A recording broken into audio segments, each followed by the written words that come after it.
Meus amores, retomando o assunto, estequiometria, parte 2. O encontro de hoje é para isso, falar de dois aspectos que são cobrados muito em questões de concurso e vestibular sobre a tal da estequiometria de reação química, que são rendimento reacional e grau de pureza da substância que eu uso para promover uma dada reação química. Vamos a um exemplo disso. Exemplificando. Vamos supor que eu tenha a seguinte reação química. Eu vou pegar carbonato de cálcio sólido, e vou decompô-lo termicamente. Aquecer carbonato de cálcio para o decompor.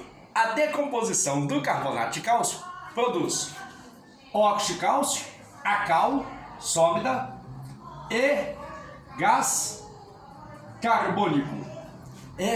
O que eu faço em questões de estequiometria? Primeiro passo. Está na equação escrita, que representa a reação. Corra para a tabela periódica e descubra as massas das substâncias envolvidas na reação.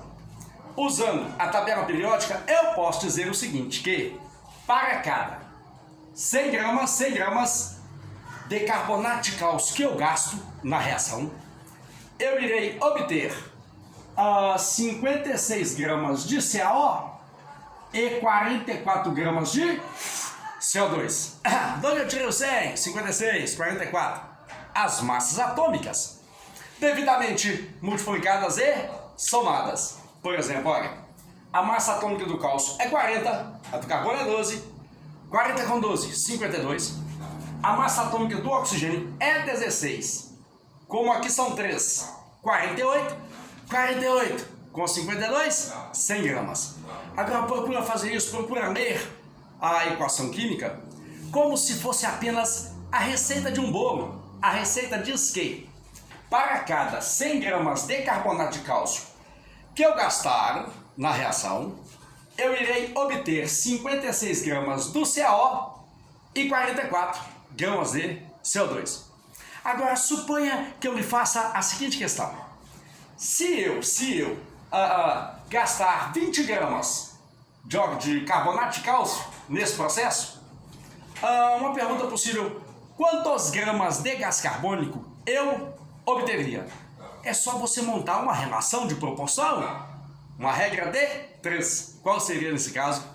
A regra de 3 seria o seguinte: para cada 100 gramas de carbonato de cálcio que eu gasto, eu obtenho 44 gramas de gás carbônico. Supondo a suposição que eu fiz, se eu gastar 20 gramas de carbonato de cálcio, qual seria a quantidade de gás carbônico obtida? Amores da minha vida, faça a conta. Não erra não, eu errei essa conta há pouco tempo. Observa. 100 para 20, daqui para cá, esse número foi dividido por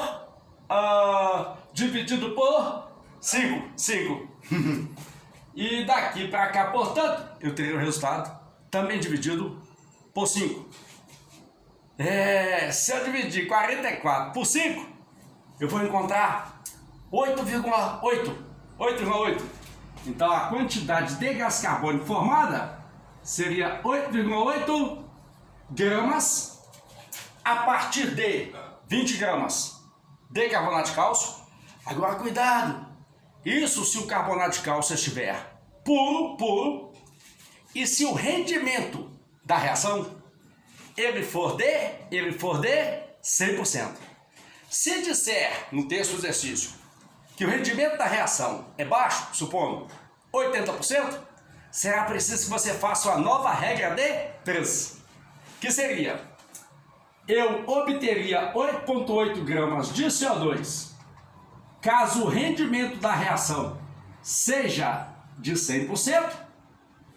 Se o rendimento reacional, chutando, for muito baixo, 50%, obviamente a quantidade produzida de gás carbônico será a metade. Agora cuidado, rendimento de reação, mais tranquilo, cuidado com grau de pureza da substância envolvida na reação.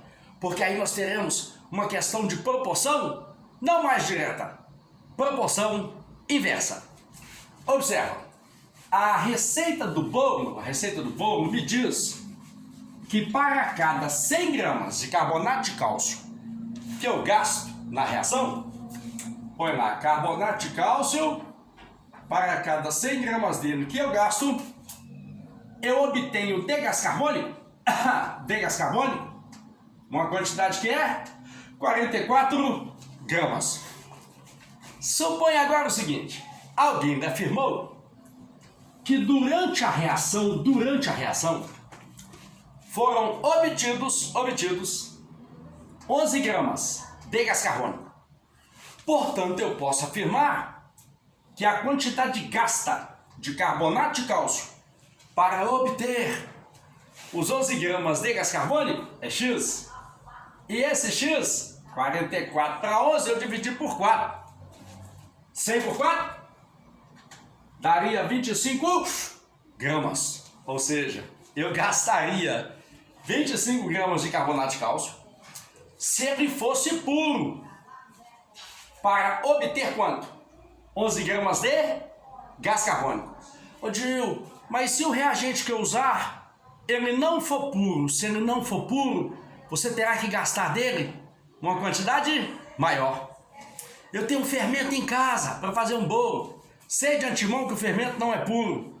Para obter o mesmo resultado, a quantidade gasta, entende? Terá que ser maior. Então veja, eu gastaria os 25 gramas de carbonato de cálcio para obter 11 gramas de CO2, se o carbonato de cálcio for 100% puro.